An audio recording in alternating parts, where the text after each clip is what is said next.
Assalamualaikum warahmatullahi wabarakatuh. Anak-anak ustazah yang ustazah cintai karena Allah, kembali lagi belajar tematik. Tema 1 indahnya kebersamaan, subtema 1 keberagaman budaya bangsaku. Fokus pembelajaran kita kali ini pada mapel bahasa Indonesia. Dengan kompetensi dasar bahasa Indonesia 3.1 mencermati gagasan pokok dan gagasan pendukung yang diperoleh dari teks lisan, tulisan, dan visual. Pada pembelajaran bahasa Indonesia, siswa nanti memiliki kemampuan mengidentifikasi gagasan pokok dan gagasan pendukung, menyajikan gagasan pokok dan gagasan pendukung di setiap paragraf. Anak-anakku, kita mulai belajar mengenai gagasan pokok dan gagasan pendukung. Gagasan pokok adalah ide pokok atau ide utama yang dibahas dalam sebuah paragraf atau sebuah bacaan. Sedangkan gagasan pendukung adalah penjelasan atau uraian-uraian yang mendukung gagasan pokok itu tadi. Jadi, gagasan pokok adalah inti atau topik yang menjadi pembahasan. Kemudian, di mana letak gagasan pokok? Gagasan pokok ditemukan pada kalimat utama yang terletak di bagian A, B, C. Sehingga kalimat utama dalam paragraf tidak selalu terletak di awal. Kadang di belakang, kadang juga ada di C. Campuran ada di awal dan di belakang.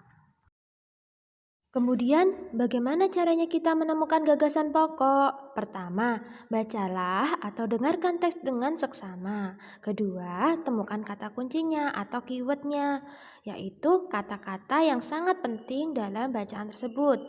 Ketiga, catatlah informasi penting dalam teks tersebut.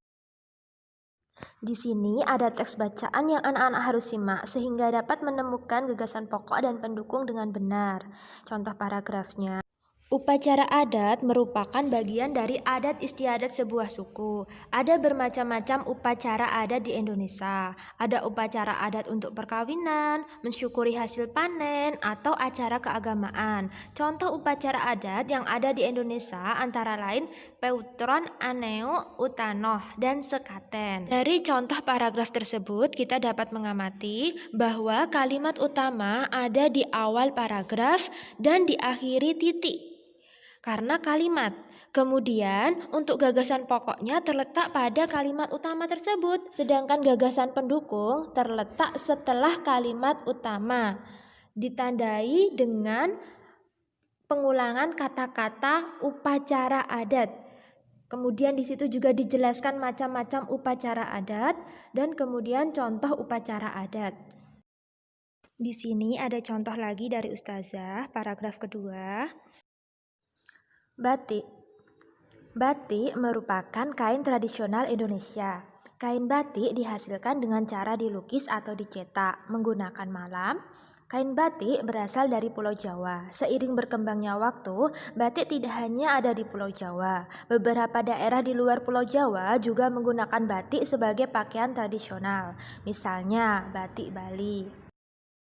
Kemudian, bagaimana cara mengerjakannya? Di sini ustazah sudah menyediakan contohnya. Kalian cari dulu kalimat utamanya. Dalam kalimat utama itu ada namanya gagasan pokok, idenya. Kemudian setelah itu ada kalimat penjelas. Di dalam kalimat penjelas itu ada gagasan pendukungnya. Untuk mengasah kemampuan kalian, bacalah 2 paragraf dari teks Pawai Budaya, tuliskan gagasan pokok dan gagasan pendukungnya. Demikian dari ustazah. Barakallahu fikum, jazakumullah khairan. Wassalamualaikum warahmatullahi wabarakatuh.